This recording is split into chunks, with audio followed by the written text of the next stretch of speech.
Hello welcome back to our channel. ഇതെന്താണെന്ന് മനസ്സിലായി കാണുമല്ലോ, നമ്മുടെ സ്വന്തം കണവ. നമുക്ക് കുറച്ച് കണവത്തോരൻ വെച്ചാൽ വളരെ ഈസി ആയിട്ട് വെക്കാം. അമ്മ അതേ അവിടെ കണവ ക്ലീൻ ചെയ്യുന്നുണ്ട്. ഞാനപ്പോഴത്തേക്കും കുറച്ച് കൊച്ചുള്ളി, ഒരു സവാള എടുത്തത് ഇതുപോലെ അരിഞ്ഞിട്ടുണ്ട്. പിന്നെ കുറച്ചധികം വെളുത്തുള്ളി എടുത്തിട്ടുണ്ട് കേട്ടോ. കണവ നല്ല ഗ്യാസ് അല്ലേ, അപ്പോൾ വെളുത്തുള്ളി ഇടുന്നത് നല്ലതാണ്. പിന്നെ കുറച്ച് ഇഞ്ചി, 2 പച്ചമുളക്, ഇത് ഇത്രയാണ് എടുത്തത്. പിന്നെ തേങ്ങ അരപ്പിന് വേണ്ടിയിട്ട് എടുത്തു. സ്റ്റൗ കത്തിച്ച് അതിലേക്ക് നമ്മുടെ ചീനിച്ചട്ടി വെച്ച് എണ്ണ ഒഴിച്ച് കടുകിട്ട് കറിവേപ്പില ഇട്ടിട്ടുണ്ട്. അതിനുശേഷം അരിഞ്ഞു വെച്ചിരിക്കുന്ന ആ കുറച്ച് വെളുത്തുള്ളിയും അതിൻ്റെ കൂടെ ഇഞ്ചിയും എടുത്തിട്ടുണ്ട്. ഒരുണ്ട വെളുത്തുള്ളി എടുത്തിട്ടുണ്ട് കേട്ടോ, അത് മുഴുവനും എടുത്തു. അത് നന്നായിട്ട് ഇളക്കി കൊടുക്കുക. അതിനുശേഷം നമ്മുടെ ഈ സവാളയും പച്ചമുളകും കൂടെ അതിലേക്ക് തന്നെ ഇട്ട് ആവശ്യത്തിന് ഉപ്പിട്ട് നന്നായിട്ട് ഇളക്കിയിട്ട് അടച്ച് വയ്ക്കുക.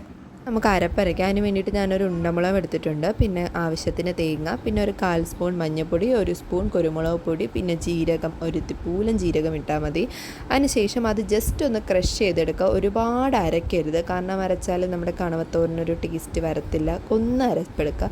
അപ്പോഴത്തേക്കും നമ്മുടെ ഉള്ളിയൊക്കെ വാടി അതിലേക്ക് ഈ കണവ കൂടി ഇട്ട് കൊടുക്കുക. ചിലരൊക്കെ കണവ മുമ്പേ വേവിക്കുന്നത് കണ്ടിട്ടുണ്ട്. അതിന് ഒന്നും ആവശ്യമില്ല. അത് ഇങ്ങനെ ഇട്ടിട്ട് നന്നായിട്ട് അടച്ച് വെച്ചിട്ട് കുറച്ച് സമയം കഴിഞ്ഞ് തുറന്ന് നോക്കുമ്പോൾ അതേ കണ്ടില്ലേ, അന്ന് വെള്ളമൊക്കെ ഇറങ്ങി നന്നായിട്ട് കണവ വെന്ത് വരുന്നുണ്ട്.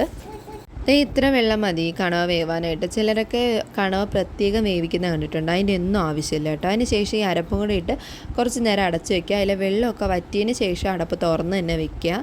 അപ്പോൾ നമ്മുടെ കണവത്തോരൻ എന്താ റെഡി ആയിട്ടുണ്ട്. ഇനി നന്നായിട്ടൊന്ന് ഇളക്കി കൊടുക്കുക. അരപ്പ് മൊത്തത്തിലൊന്ന് പിടിക്കണ്ടേ, അതിന് വേണ്ടിയിട്ടാണ്.